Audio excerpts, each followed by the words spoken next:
Selamat pagi, perkenalkan nama saya Maria Treasy Sartika Sarilain dan teman saya Yasinta Nuban. Di sini kami akan membawakan materi topik yang keempat tentang pemikiran ekonomi mazhab guna batas. Pemikiran ekonomi mazhab guna batas atau neoklasik terbagi menjadi beberapa pemikiran berdasarkan pusat pemikirannya dalam menganalisis masalah ekonomi. Pemikiran ekonomi tersebut terdiri atas pendekatan dari mazhab sebagai berikut. Pendekatan marginal. Beberapa pakar menyebut arus utama neoklasik sebagai marginal revolution sebab telah dikemukakannya pendekatan baru yaitu pendekatan marginal. Analisis marginal ini mengaplikasikan kalkulus diferensial terhadap tingkah laku konsumen dan produsen serta penentuan harga-harga pasar. Artinya, unit analisis pembahasan yang digunakan dalam menjelaskan ekonomi lebih bersifat mikro. Tokoh-tokoh penjelasan marginal yang pertama yaitu Hendrik Gerson pada tahun 1810 sampai dengan 1858 yang telah lama menggunakan konsep marginal dalam menjelaskan kepuasan dari pengkonsumsian jenis barang. Pemikiran Gerson ini dituangkan dalam sebuah hukum yaitu disebut dengan hukum Gerson 1 dan hukum Gerson 2. Hukum Gerson yang pertama menyatakan bahwa semakin banyak barang yang dikonsumsi, maka tingkat kepuasan dari barang tersebut akan semakin menurun. Selanjutnya, dalam hukum Gerson kedua menyatakan bahwa sumber daya dan dana yang tersedia selalu terbatas secara relatif untuk memenuhi berbagai kebutuhan yang relatif tak terbatas. Dengan demikian, berdasarkan hukum Gerson tersebut dapat diketahui bahwa kepuasan maksimum tercapai apabila kepuasan marginal untuk setiap barang yang dibutuhkan sama besar nilainya. 1. Pemikiran ekonomi mazhab Austria. Mazhab Austria merupakan sebutan bagi para ekonom yang berasal dari Universitas Wina, Australia yang merupakan pendukung dari pemakai konsep marginal. Adapun ciri-ciri pemikiran mazhab Austria ini adalah penerapan kalkulus dalam pengembangan teori-teorinya. Secara terperinci dapat diketahui karya dari setiap tokoh tersebut. Tokoh yang pertama adalah Karl Menger pada tahun 1840 sampai dengan 1921. Karya utamanya adalah dalam buku tersebut Menger mengemukakan teori utilitas marginal yang memberikan pengaruh besar bagi pengembangan teori-teori ekonomi. Tokoh selanjutnya yaitu Friedrich von Wieser pada tahun 1851 sampai dengan 1950. Wieser telah berjasa dalam pengembangan teori utilitas marginal dalam menambahkan biaya oportunitas. Tokoh yang terakhir yaitu Eugen van Bauwerk. Ini adalah dalam mengembangkan teori tentang modal dan teori tingkat suku bunga serta karya lainnya tentang modal yaitu Positive Theory of Capital pada tahun 1889. Pemikiran ekonomi mazhab Cambridge. Pelopor aliran mazhab Cambridge adalah Alfred Marshall, merupakan lulusan jurusan matematika di St. John College, Cambridge. Beberapa karya utamanya adalah The Pure Theory of Wage Trade yang memberikan pengaruh paling besar terhadap pengembangan teori-teori ekonomi selanjutnya. Intisari pemikiran Marshall dan mazhab lainnya yaitu mengenai analisis-analisis ekonomi yang menentukan harga-harga relatif. Para tokoh ini tidak setuju dengan teori nilai biaya produksi dari kaum klasik yang menyatakan bahwa harga barang ditentukan oleh biaya-biaya yang dikeluarkan oleh yang dikeluarkan untuk menghasilkan barang tersebut. Sebaliknya, pada para kaum neoklasik mempercayai bahwa yang paling menentukan harga sesuai teori utilitas marginal adalah utilitas yang diterima dari pengkonsumsian unit terakhir dari barang tersebut. Pemikiran lainnya yaitu tentang konsep utilitas total.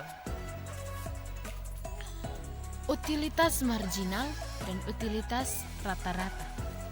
Sebagai contoh menjelaskan paradoksnya antara intan dan air, Adam Smith sebagai tokoh utama klasik menyatakan bahwa air sangat bermanfaat tapi mempunyai harga yang sangat rendah.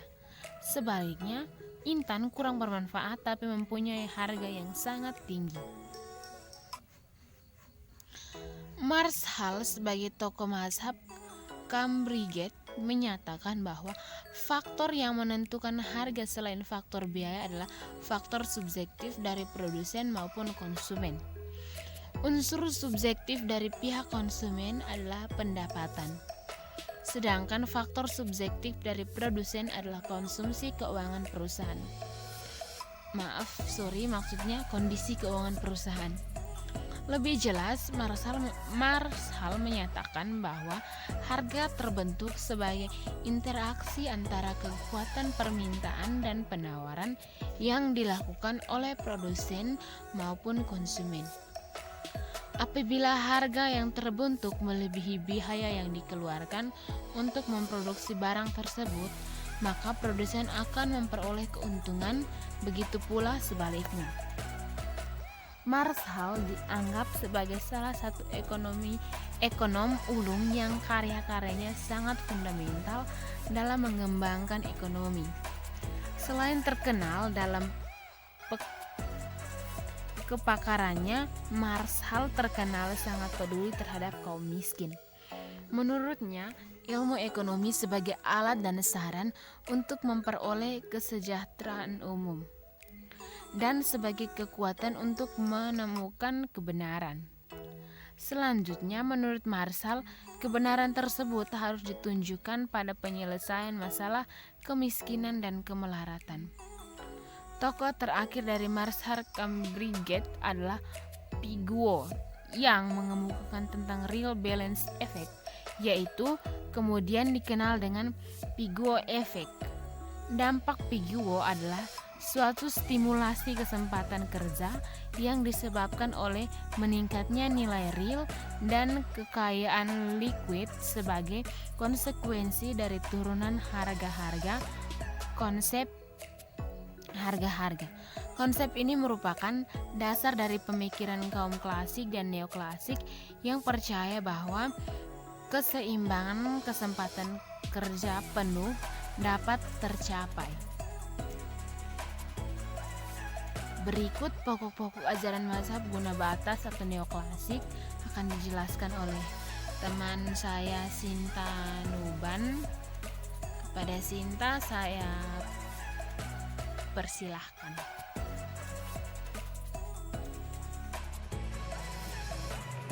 Yang berikut adalah pokok-pokok ajaran mazhab guna batas atau neoklasik.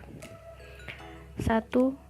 Dasar teori yang digunakan dalam pemikiran mazhab neoklasik adalah teori-teori dasar yang telah diletakkan oleh mazhab klasik.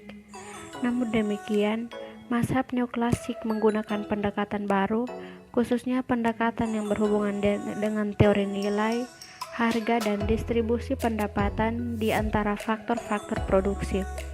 Secara garis besar, konsep dasar mazhab neoklasik terdiri dari 10 prinsip atau tema pokok yang dikemukakan oleh Jacob Oser dan Stanley Elbrow pada tahun 1988 dari buku halaman 212-214, yaitu yang pertama, analisis terpusat pada konsep marginal.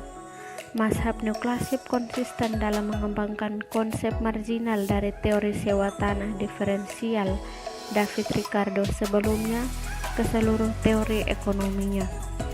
Konsep-konsep marginal yang dihasilkan oleh mazhab neoklasik diantaranya adalah pendapatan marginal, biaya marginal, produksi marginal, laba marginal, marginal investasi, rasio output tambahan, dan sebagainya. Yang kedua, mengarus utamakan pendapatan mikro. Mazhab neoklasik beranggapan bahwa pendekatan mikro lebih penting dibandingkan dengan pendekatan makro. Oleh karena itu, analisis-analisis yang digunakan menekankan pada pendekatan pribadi atau perusahaan secara individu.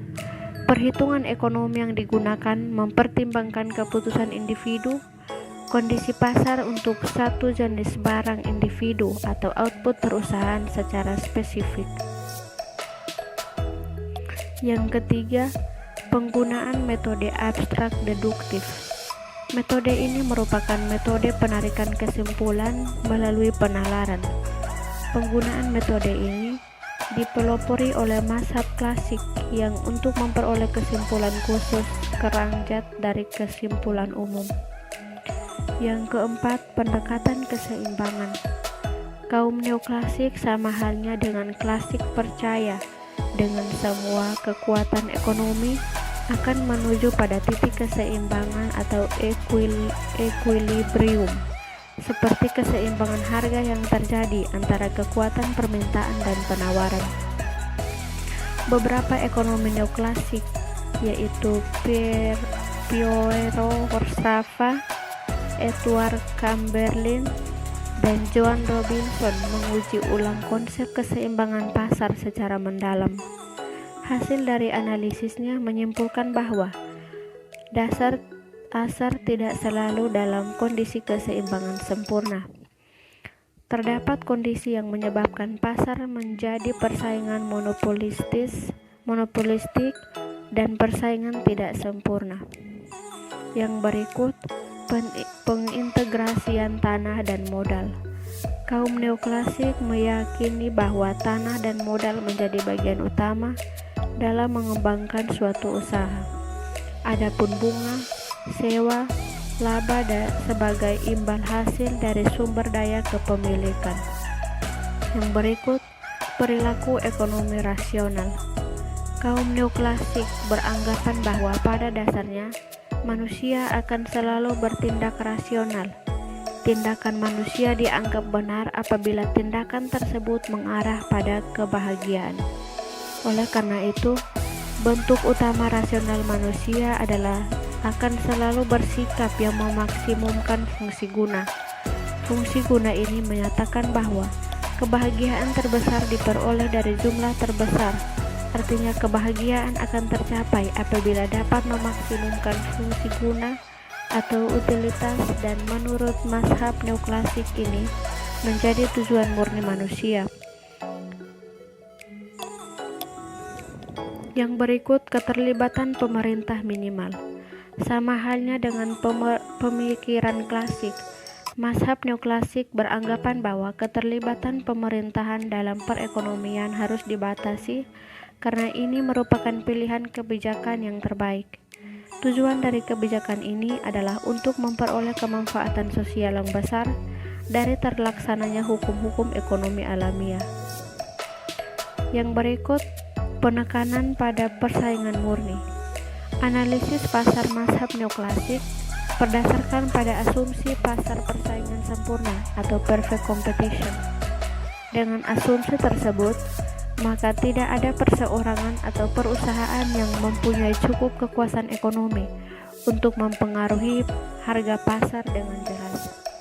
Setiap individu perusahaan apapun tidak mempunyai kekuatan untuk mempengaruhi permintaan dan penawaran dan melakukan intervensi terhadap penetapan harga. Prinsip ini muncul karena asumsi yang mereka gunakan bahwa di pasar tersebut banyak pelaku usaha dalam satuan-satuan kecil. Namun dalam realitasnya konsep pasar sempurna dipastikan hampir tidak ada, karena pada kenyataannya di antara para pelaku usaha di pasar memiliki posisi pasar yang tidak sama. Edward Chamberlain dan John Robinson telah berhasil memperbaiki konsep pasar persaingan sempurna mazhab neoklasik dengan menyatakan bahwa Kemungkinan bentuk pasar yang terjadi adalah pasar persaingan monopolistik, yaitu bentuk pasar yang menjual barang-barang sejenis tapi memiliki perbedaan-perbedaan atau diferensiasi produk. Dengan demikian, posisi pasar dari barang-barang sejenis tersebut pun berbeda. Yang berikut, teori harga yang berorientasi pada permintaan. Mazhab neoklasik beranggapan bahwa permintaan memiliki pengaruh yang kuat dalam menentukan harga. Pemikiran ini berbanding terbalik dengan mazhab klasik yang memiliki anggapan sebaliknya, bahwa penawaran-penawaran yang akan mempengaruhi permintaan atau supply creates in our demand. Pemikiran neoklasik yang berorientasi pada permintaan ini sejalan dengan pemikiran Keynesian. Namun di antara ekonomi mazhab neoklasik, yaitu Alfred Marshall pada tahun 1842 sampai 1924 menyatakan bahwa keseimbangan harga ditentukan oleh perpaduan kekuatan permintaan dan penawaran. Meskipun demikian, dalam analisisnya Marshall memiliki kecenderungan terhadap kekuatan permintaan. Yang terakhir, penekanan pada guna subjektif. Hermann Heinrich Gossen pada tahun 1810 sampai 1859 dalam bukunya Entwicklung der Gesellschaft des Menschenhandel menyatakan bahwa permintaan tergantung pada guna marginal yang merupakan gejala subjektif psikologis. Hasil pemikiran Gossen tertuang dalam hukum Gossen pertama dan kedua. Pada hukum tersebut tergambarkan hukum Gauss yang semakin menurun atau law of diminishing utility, dan asumsi akan memenuhi kebutuhannya sampai pada tingkat yang sama, atau dalam buku Sastra Dipora tahun 2001 halaman 69. Inilah hasil presentasi. Sekian dan terima kasih.